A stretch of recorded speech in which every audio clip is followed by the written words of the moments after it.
Senador, positibong wala namang magiging malaking epekto ang inanunsyong foreign aid suspension ng US. Brigada Ann Cortez, ibrigada mo! Brigada Live Report. Hindi na raw nagulat pa si Senator Win Gatchalian sa inanunsyo ni US President Donald Trump na suspensyon ng foreign aid sa ibang bansa sa loob ng 70 araw. Anya, inaasahan na niyang mangyayari ito dahil unang termino pa lang ni Trump noong 2017 ay nagkaroon na ng paghinto o pagbawas ng tulong na nanggagaling sa United States Agency for International Development.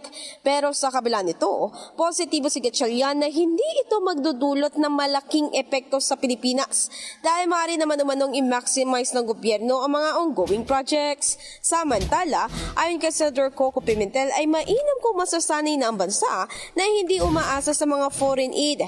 Bagamat hindi naman daw masamang tumanggap ng mga ganitong tulong basta ito ay walang kasamang kondisyon.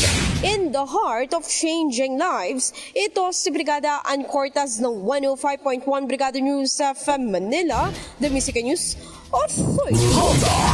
Brigada. Ang bahaging ito ay hatid sa atin ng Power Cell Soya Coffee. Masarap araw-arawin.